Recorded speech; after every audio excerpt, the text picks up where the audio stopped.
Assalamualaikum warahmatullahi wabarakatuh.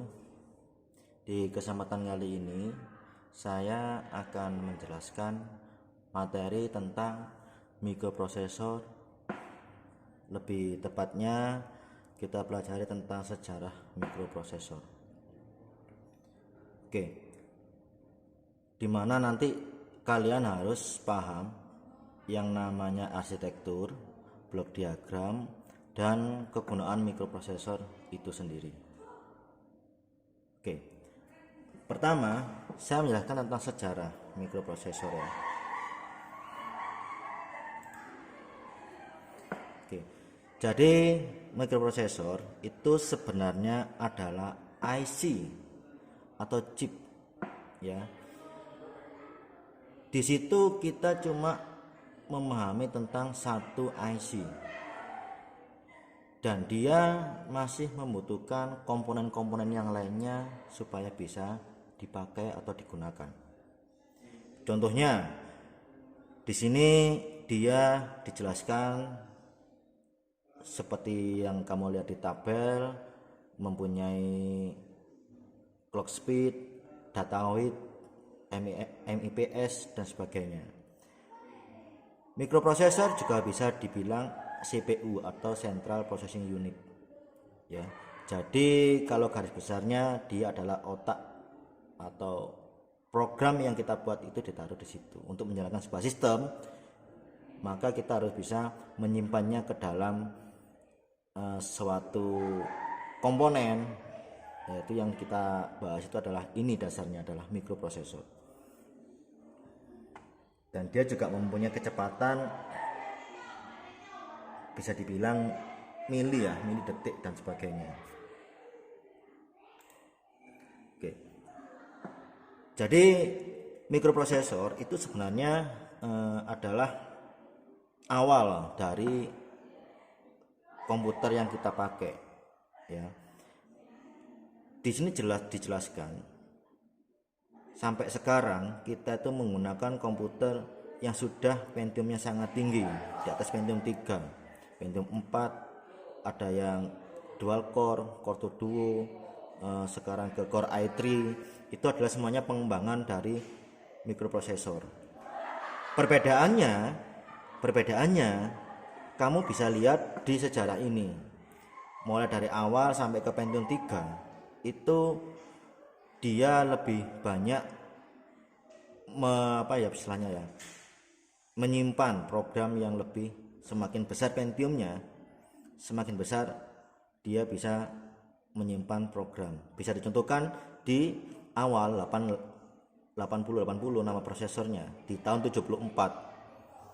Dia cuma punya data weight, bisa dibilang itu adalah jalurnya dia untuk memproses program, memproses I/O dan sebagainya, disediakan cuma 8 bit. Tapi saat masuk ke dalam Pentium 3 dia akan mempunyai 32 bits dan 64 bit bus. Kita pembahasannya harus paham di dalam dunia teknik itu. Jadi kalau kita membahas mikroprosesor, CPU itu ya mikroprosesor itu. Tapi kalau kita membahas di dalam sebuah sistem komputer, CPU itu beda lagi ya. Jadi kita buka flashback dulu ke komputer. Kalau komputer itu di dalamnya kan sudah ada prosesor, ada memori, ada mainboard, ada hard disk. Memori juga disebut RAM di komputer. Sehingga ya itu tadi yang dibilang CPU, Central Processing Unit. Bisa dibilang otaknya komputer ya PC itu. Ya, jadi nanti kita harus paham kalau di pembahasan apa kita harus jeli, harus mengetahui. Oke, selanjutnya tadi yang saya jelaskan tentang 8 bit itu adalah ini. Ya. Semakin besar, maka jalurnya dia akan semakin cepat. Contohnya ini saya contohkan di 8080 ada 8 bit jalurnya busway ya, busway ini. Jadi dia untuk menampung semua jalur masuk dari memori, dari ALU dan sebagainya itu cuma tersedia seperti itu. Jadi gambarannya kalian sudah paham di sini kan, maksud kenapa kok mikroprosesor itu semakin berkembang, karena kita semakin membutuhkan sesuatu sistem yang sangat cepat. Nah, ini penjelasan. Jadi kalau saat kita memakai mikroprosesor itu kita harus membentuk sebuah sistem, berarti bisa dibilang sistem mikroprosesor yang di dalamnya sudah ada CPU, komponen tambahan yaitu memori, dan I/O, sehingga dia bisa dimasukkan program atau kita bisa juga membuat program itu bekerja sesuai keinginan kita. Nah, ini diagramnya, diagram sistem mikroprosesor. Misalkan kita membuat suara di speaker, membuat programnya itu bisa menjalankan sebuah lagu dan sebagainya, itu juga kita tinggal memprogramnya. CPU unit mikroprosesor,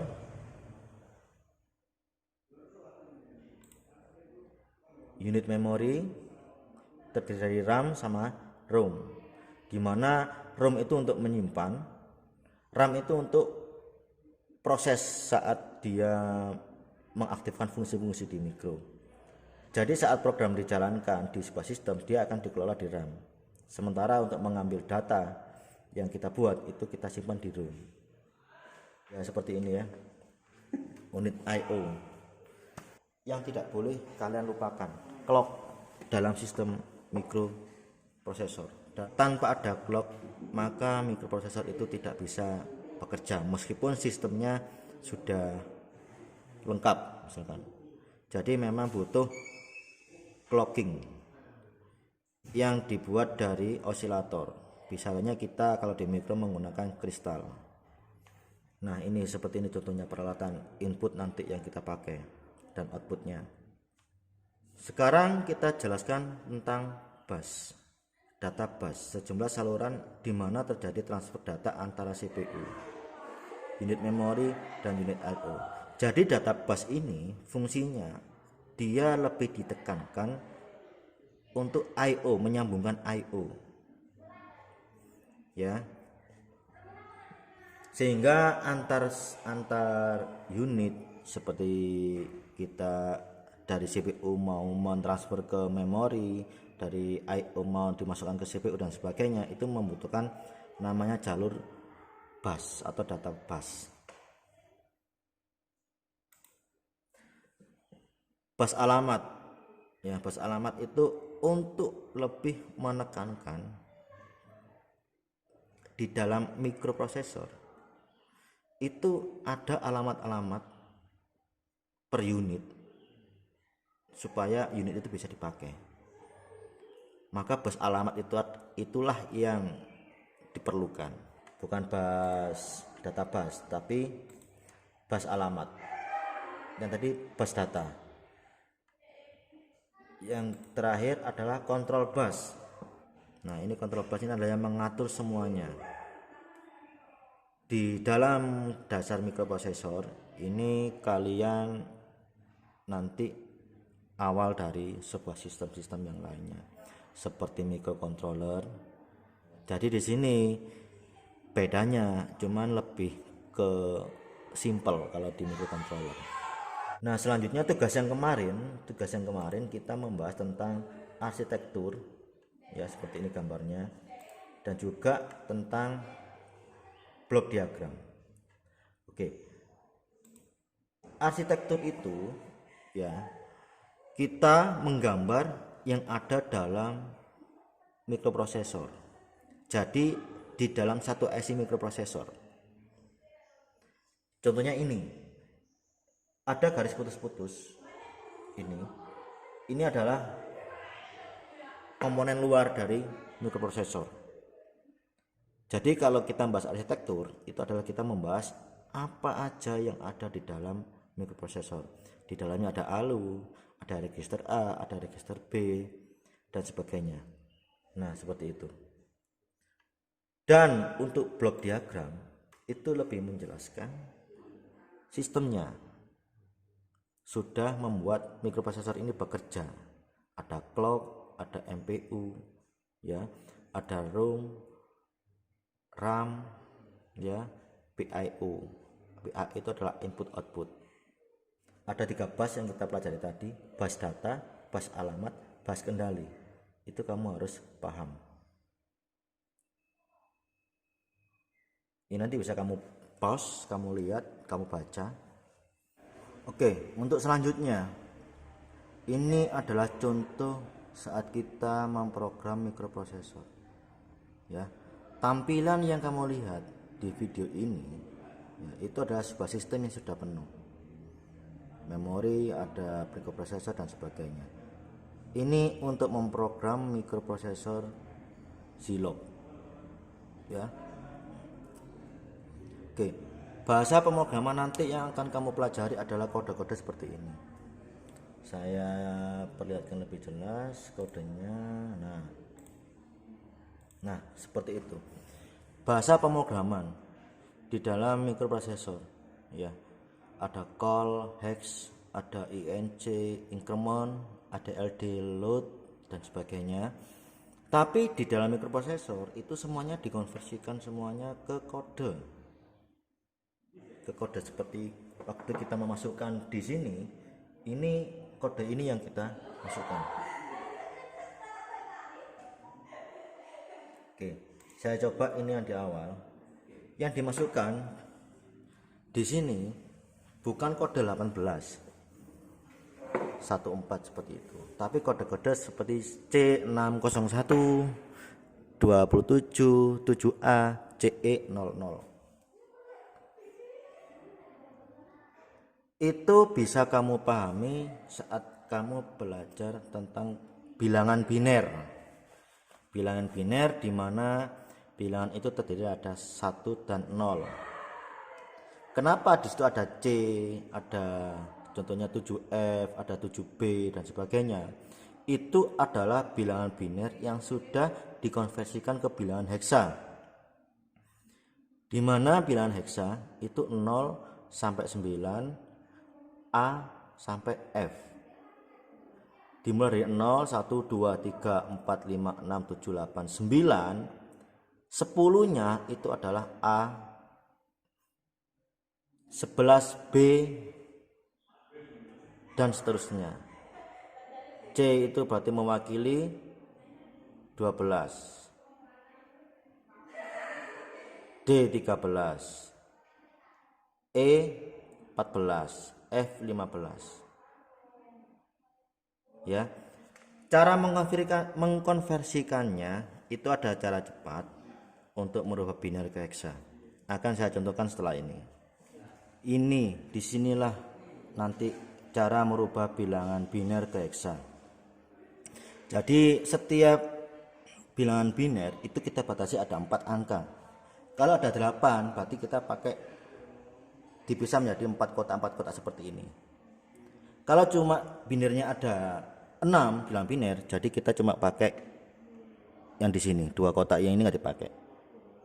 Ya, oke. Saya tekankan setiap kotak itu ada nilainya 2 pangkat 0, 2 pangkat 1 sampai 2 pangkat 3. Di mana kita cuma mengingatnya 1, 2, 4, 8 ini. Saya contohkan.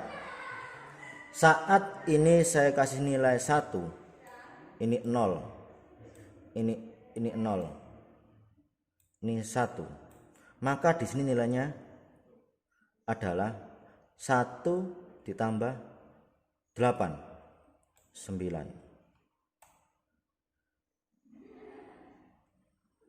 Saat kita ingin membuat huruf A, kita beri nilai di sini ini 8, 9, 10. Jadi segini.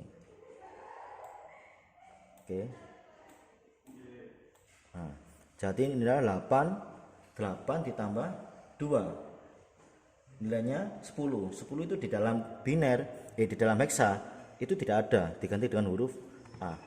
Jadi saat kita membuat di sini A9, maka binernya adalah 1010 1001 binernya. Oke.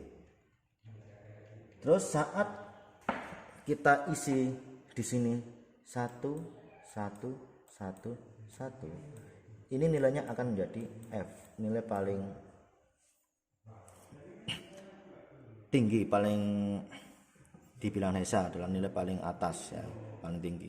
Dimana kita jumlahkan 8 tambah 4 tambah 2 tambah 1 adalah 15. Contohnya 10A ya, B itu 11,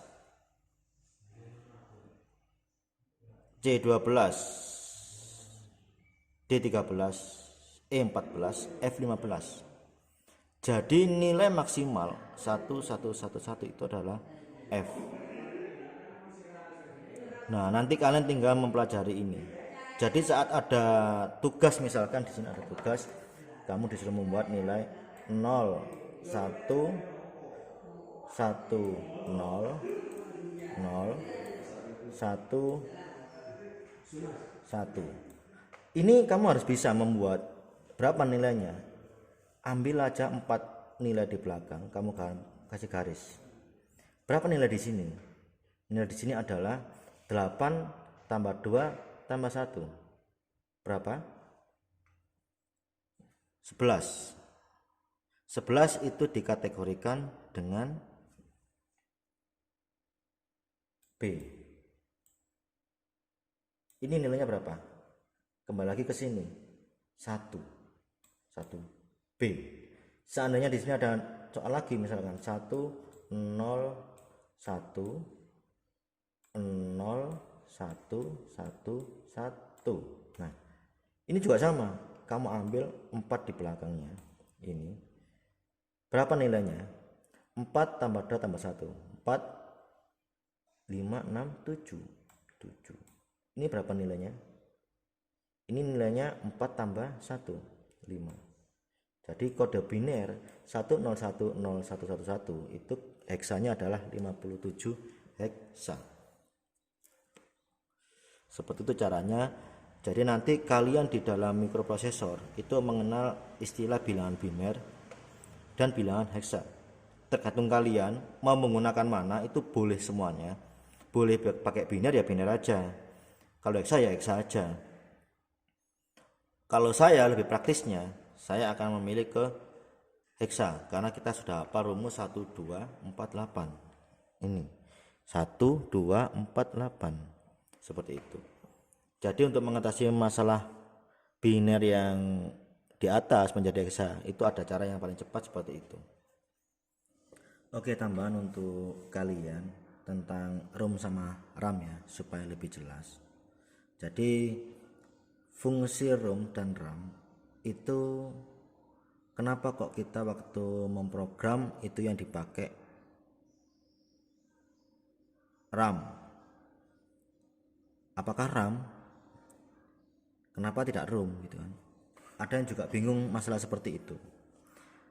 Kita berbicara pada satu sistem seperti contohnya HP ya. HP kamu RAM-nya berapa? Semakin besar RAM-nya, maka kamu juga akan bisa memainkan banyak aplikasi atau game. Jadi intinya RAM itu adalah memori yang digunakan saat sistem itu bekerja. Jadi dia itu menyimpan sementara data keluar masuk sistem dengan cepat. Itu adalah fungsi RAM. Lah, ROM fungsinya di mana ROM? ROM itu fungsinya menyimpan program yang kamu buat.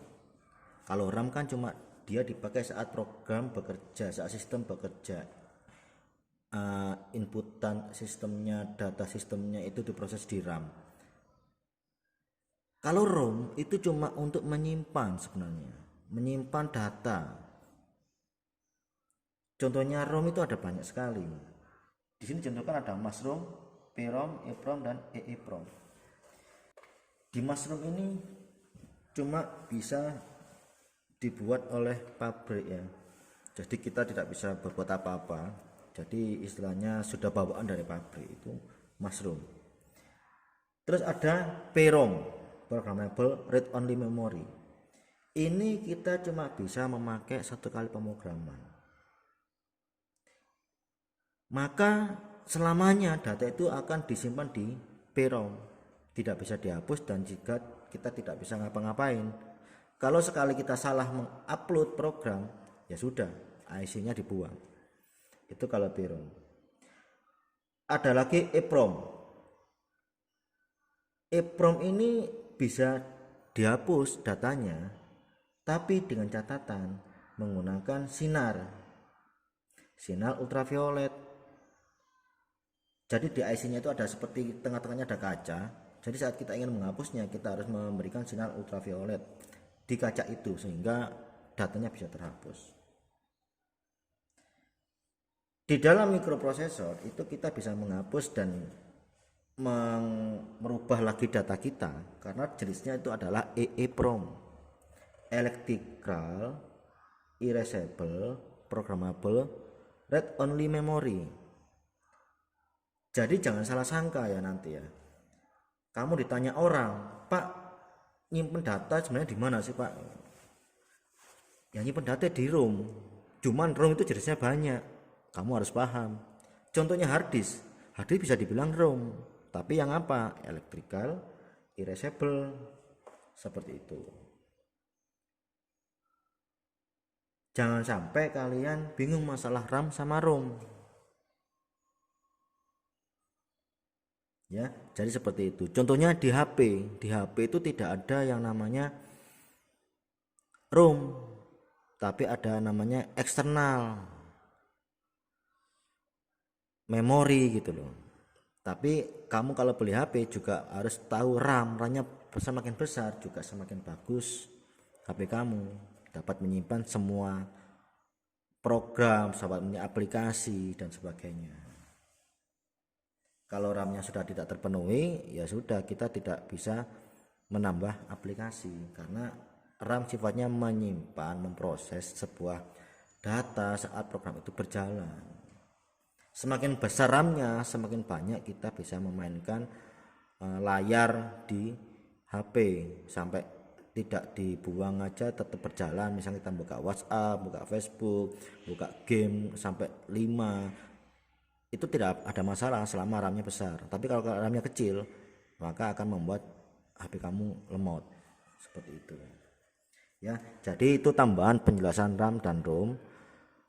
Untuk kurang jelas atau kurang paham, silakan kamu cari tutorial tentang RAM dan ROM. Nah, untuk penjelasan yang terakhir mikroprosesor ya, ini adalah sistem yang kamu butuhkan. Ada 4 mikroprosesor itu sendiri ya, RAM, ROM sama PIO ya. Nah, seperti ini gambarannya. Jadi yang di atas ini adalah mikroprosesor. Ada banyak IC yang tadi digunakan. Salah satunya adalah IC oscillator, converter, RAM, program memori, ROM ya, mikroprosesor. Ini adalah sistem. Sementara kalau nanti kamu belajar microcontroller, cuma belajar satu IC ini yang mewakili dari semuanya ini. Jadi microcontroller adalah pengembangan dari mikroprosesor yang di dalamnya sudah ada memori dan sebagainya. Kalau mikroprosesor masih ada komponen-komponen yang terpisah, tapi kalau microcontroller sudah satu komponen IC itu aja sudah mewakili mikroprosesor yang terbagi dari banyak komponen. Nah, itu penjelasan tentang mikroprosesor ya. Microcontroller adalah pengembangan dari mikroprosesor.